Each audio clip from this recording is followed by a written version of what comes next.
मान लो कि आपके घर में किसी बच्चे की, लड़के की या लड़की का या मंगल विवाह नहीं हो रहा हो या शादी नहीं हो रही हो, या उस लड़के लड़की के लिए बहुत प्रयास कर लिया आपने और उसकी शादी हो ही नहीं रही, अथक प्रयास आपने कर लिया और उसका मंगल विवाह नहीं हो रहा, तो ये देवी भागवत में स्पष्ट कहा गया है, देवी भागवत में वर्णन किया गया है, देवी भागवत में वर्णित किया गया और देवी भागवत में कहा गया कि आम का जो पत्ते होते हैं, आम का जो पत्ता होता है, आम का जो पल्लव होता है, उस आम के पत्ते पर हल्दी और सिंदूर,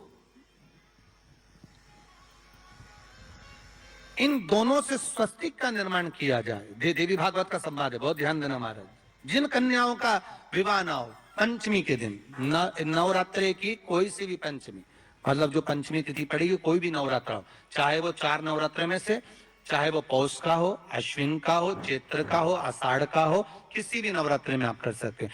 एक पान के पत्ते पर, एक ही पत्ते पर जो 2 स्वस्तिक बनेंगे, एक हल्दी का बनेगा, एक सिंदूर का बनेगा। बस अंतर इतना है, जो हल्दी का स्वस्तिक है उस पर कंकु के चावल अर्थात रौली के चावल, रोली कुंकू के चावल रखना है, और जो सिंदूर का है उस पे हल्दी के चावल रखना है। इतना रखकर जिस लड़का लड़की का विवाह नहीं होता उसकी हथेली पर रखकर उसका नाम और गोत्र बोलकर महाराज उसको ले जाकर नीम के पेड़ के नीचे उसको रख दिया जाता है। मात्र 3.5 या 4 महीने ऐसे रहते हैं जिसके अंदर उस लड़का लड़की का विवाह पक्का हो जाता है। जिसका विवाह नहीं होता केवल उसी के लिए। एक नवरात्रे में जो पंचमी तिथि होती है, नवरात्रे की जो पंचमी तिथि है, उस पंचमी तिथि के दिन अशोक सुंदरी का जो स्थान होता है उसको समझिएगा थोड़ा सा। जैसे ये शिवलिंग है और ये जलाधारी है भगवान शंकर की, ये शिवलिंग, ये जलाधारी, और जलाधारी में जो जल बहता है उसमें बीच में जो मोटी सी लाइन रहती है वो अशोक सुंदरी होती है। जैसे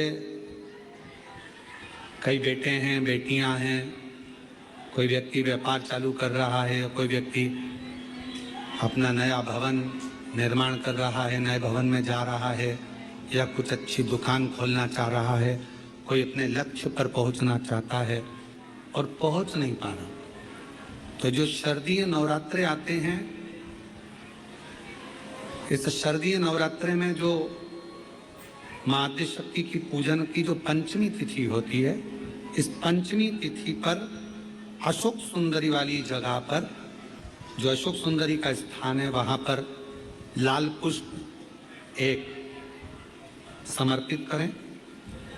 जो जलाधारी है, मां पार्वती, जगत जननी, जगदम्बा, अम्बा, भवानी, मैया दुर्गा का हस्त कमल, इस पर 7 जगह पर कहीं पर भी लाल चंदन की बिंदी 7 स्थान पर कहीं पर भी रख दें, और 1 लोटा जल शिव जी को पंचमी के दिन, नवरात्रि की, शारदीय नवरात्रि की पंचमी के दिन कामना करते हुए उत्तर की ओर मुख कर कर, अर्थात यहाँ बैठते हुए शिव जी पर जल चढ़ाना प्रारंभ करें और अपने मन की कामना कहकर बाबा के पास में जो लाल पुष्प समर्पित करा है उस पुष्प को अशोक सुंदरी वाली जगह से वापिस लेकर आ जाए।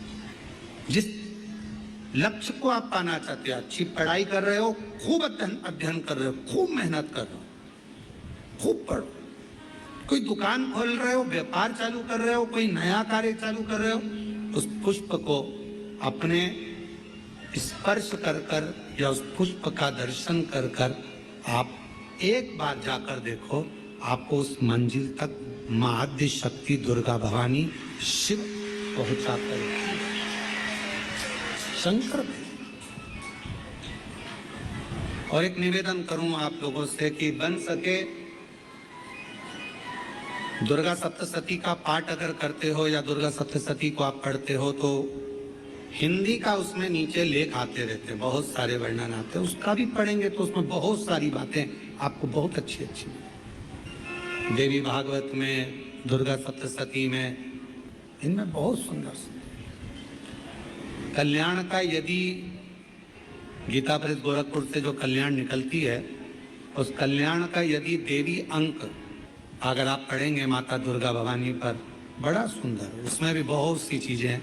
माँ आद्य शक्ति की आराधना की, साधना की, पूजन की पद्धति बहुत सुंदर, उसका ध्यान करें। शिव से कुछ, अगर भगवान शंकर की हम आराधना कर रहे हैं, भगवान शंकर से अगर हम कुछ पाना चाह रहे हैं, तो भगवान शिव की सबसे पहले उससे साधना करो। शिव को पहले अपना बनाओ।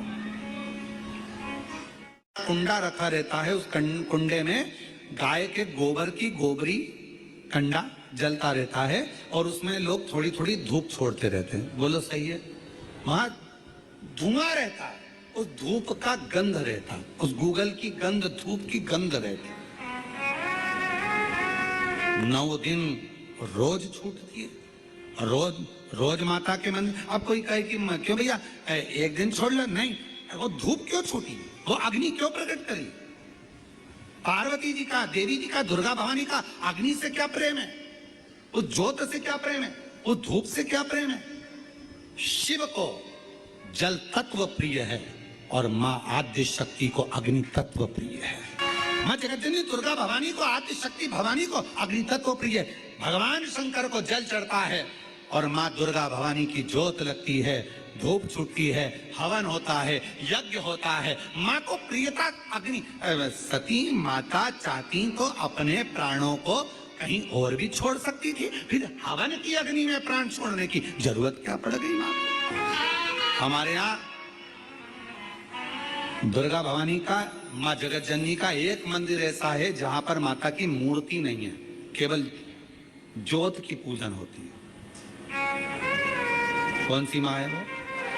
ज्वाला की, जहां पर ज्योत जलाई नहीं जाती, अपने आप पृथ्वी से ज्योत चलती रहती है, अपने आप ज्योत निकलती रहती है, अपने आप ज्योत जलती है, अपने आप ज्योत प्रकट। और बहुत सुंदर जगह। हम कई बार, हमारे शिष्य हैं वरुण जी अग्रवाल देवास वाले, हम उनको हमेशा कहते हैं कि एक बार योग लगेगा तो हम आपके साथ माँ के दर्शन करने ज्वाला जी चलेंगे, उनकी कुल देवी है। तो हम उनको कहते रहते अपन माँ के दर्शन। अब कभी कभी ऐसा लगता है माँ के दर्शन करने जाओ और माँ वहां पर कह दे कि बेटा कब आ रहा है तू पुराण सुनाने। भारत की भूमि पर एक मंदिर ऐसा है माँ जगत जननी का जहां अपने आप ज्योत जलती है, अपने आप, और उसको जलाया नहीं जाता, वो अपने आप प्रकट। वो ज्वाला रानी पहाड़ों वाली माँ शेरो वाली माँ ज्वाला रानी। अब देवी माता को अग्नि तत्व की प्रियता है। माँ को क्या चाहिए? तो कहा मुझे अग्नि तत्व की प्रियता। माँ सती मैया चाहती तो अपने प्राणों को कहीं पर दरवाजे पे त्याग देती। पिताजी मैं जा रही हूँ यहाँ से अपने प्राणों को छोड़ने के लिए। पिताजी दक्ष प्रजापति जी, तो मैंने दक्ष प्रजापति, आपने मेरे पति का अपमान करा है, मैं अपने प्राणों को छोड़ रही। चाहती तो कहीं पर भी प्राण त्याग देती। फिर यज्ञ की कुंड में क्यों, यज्ञ की अग्नि में क्यों? क्योंकि माँ को वो अग्नि तत्व प्रिय है। अग्नि माँ जानकी जी की परीक्षा काय में हुई? जम के बोलो जरा। अग्नि। माँ सीता जी की परीक्षा कहाँ हुई? अग्नि में। अग्नि तत्व की प्रिय। राजस्थान में एक मंदिर ऐसा है, देवी जी का मंदिर है, जगत जननी का मंदिर है राजस्थान में, जिस मंदिर में अपने आप माँ अपने अग्नि का स्नान कर लेती है, अपने आप उनके मंदिर में आग लग जाती है, अपने आप पूरा अग्नि का स्नान हो जाता है मेरी माँ का, अपने आप। अग्नि तत्व मेरी माँ को प्रिय, ज्योत माँ को प्रिय। तो कहा कि माता रानी को ज्योत से प्रेम क्यों है? आखिर मेरी माता रानी को ज्योत से प्रेम क्यों है? क्यों क्यों प्रियता? तो शिव जी बैठे हैं तप करने के लिए साधन। और मेरे भगवान शंकर कामाख्या पीठ पर, कामाख्या शक्ति पीठ पर मेरे भगवान शंकर सारे शक्ति, क्योंकि उनका मन बेचैन था, मन लग नहीं रहा था, सती चली। आज भी माँ कांगड़ा, माँ चिंतपूर्णी, माँ मनसा, माँ करोली, माँ वैष्णव रानी, माँ ज्वाला, जितनी जितनी शक्तिपीठ है, सारी शक्तिपीठों में आज भी हलवे और चने का भोग लगता है। आज भी चना हलवा का भोग लगता है। कोई पूछे उनसे, क्यों साहब ये चने का भोग क्यों लगता है, ये हलवे का भोग क्यों लगता है, तो गुड़ की जगह हलवा है और चना आज भी उसी जगह पर है। चने का भोग आज भी मां आदि शक्ति को लगा है। बहुत बीमार रहता है, शरीर में कष्ट रहता है, उसको भोजन नहीं भाता, भूख नहीं लगती, भूख नहीं लग रही, भोजन नहीं भा रहा, भोजन नहीं भा रहा, भोजन अच्छा नहीं लग रहा, भूख नहीं लग रही, शरीर में अन्न नहीं लग रहा, दुबला पतला होते जा रहा है, शरीर खराब होते जा रहा है, तो उससे निवेदन है, अगर बन सके तो प्रयास करना। आप किसी भी देवी के मंदिर में जाकर, किसी भी देवी के मंदिर में जाकर एक दुर्वा, एक बेलपत्र माता के मंदिर में मां शकंभरी के नाम से रखना। उस दुर्वा को वापिस लाना, बेलपत्र को वापिस लाना। बेलपत्र सुबह के समय खाना और दुर्वा शाम के समय खाना। ये दो, एक बेलपत्र एक दुर्वा, लगभग 5 या 7 दिन तक लगातार आपने अगर कर लिया तो भूख भी लगेगी, भोजन भी भाएगा और स्वाद भी आएगा, आपको अच्छा लगेगा। शकंभरी माता का स्मरण कर कर जीव उधर पोषण कर लेता है, उधर वो आद्य शक्ति है, वो दुर्गा, वो भवानी, वो अष्ट भुजाधात्री, जो नवरात्र की साधना करता है, जो मांगता है वो दुर्गा वो दे देती है। अष्टमी तिथि आए, बहुत समय से लगन देख रहे हो, शादी नहीं हो रही, बहुत समय से परेशान हो गए कि विवाह नहीं हो रहा, हम तो टेंशन में पड़ गए, लड़की 28 साल 30 साल का लड़का हो गया, विवाह नहीं हो रहा, कुछ मत करो। अष्टमी तिथि आए तो अशोक सुंदरी वाली जो जगह है वहां पर हल्दी की 7 बिंदियां लगा दो, लड़का लड़की का हाथ उस बिंदी पर रखवा दो, उसका नाम गोत्र बोलो, उसी हल्दी में उसके हाथ पीले करवा दो और पीपल के पेड़ पर उस हाथ के 5 छापे पड़वा दो। 3 महीने में विवाह पक्का हो जाता है। 3 बार ताली बजाने वालों के भी धन देता भंडार, एक बार शिखर का दर्शन करने वाले को शिखर पर पहुंचा देता है मेरा भोलेनाथ। इतना दयालु है, इतना कृपालु। पूछो कि नवरात्र में कन्या भोज क्यों कराते हो, दुनिया वालों से पूछो कि नवरात्र में बेटियों को क्यों ढूंढने जाते हो, पूछो कि नवरात्र की अष्टमी और नवमी पर कन्या का पूजन क्यों करते हो, क्योंकि दुनिया वालों को ये मालूम पड़ना चाहिए कि देवी भागवत में लिखा है, एक कन्या एक बेटी जब किसी के घर में मुख झूठा करती है, एक बेटी एक कन्या जब किसी के घर में भोजन करती है तो उसके भंडारे कभी खाली नहीं रहते, इसलिए कन्या पूजन किया जाता है। यदि अपने घर में रहकर अपने दुखड़ों को रोते रहोगे तो तुम्हारा दुख समाप्त होने वाला नहीं है। क्यों? भगवान प्रतिदिन अपने घर के बाहर सुख को, लक्ष्मी को, संपदा को, वैभव को, नंदी को रोज भेजते हैं। और हमारे घर में हम अगर पुराने दुखड़ों को रोज रोएंगे तो हमारा सुख हमारे घर में कभी प्रवेश नहीं करता और दुख जिंदगी भर बना ही रहता है। अपने दुखड़ों को रोना बंद करो, परमात्मा का भजन करो, अच्छा सोचो, अच्छा विचार करो। मुझे मालूम है मेरा शंकर भगवान अच्छा कर देगा, मेरा शिव जी मेरी झोली भर देगा, मेरा भोले बाबा मेरे पर करुणा करेगा, मेरा शंकर भगवान मुझ पर दया करेगा। अच्छा सोचिए, घर में कोई त्योहार हो, घर में कोई उत्सव हो, घर में कोई फंक्शन हो, पूजन हुआ, उसके तुरंत बाद झाड़ू नहीं लगती, ना घर की पूरी संपदा बाहर निकल जाती है।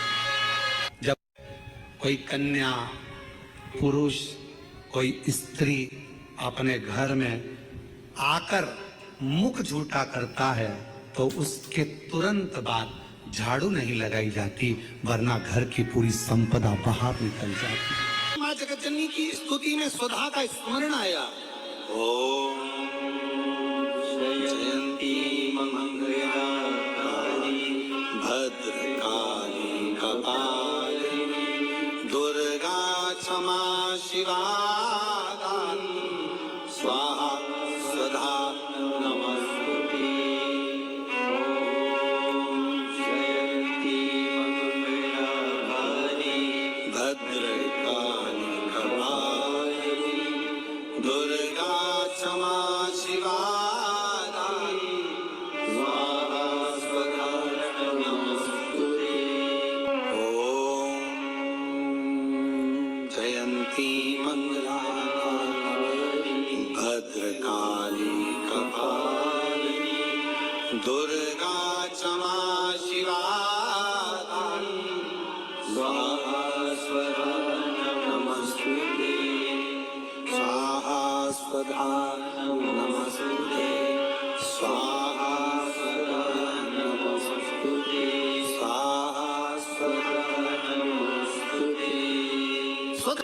ओम जयंती मंगलकारिणी भद्रकाली कपालिनी दुर्गा क्षमा शिवा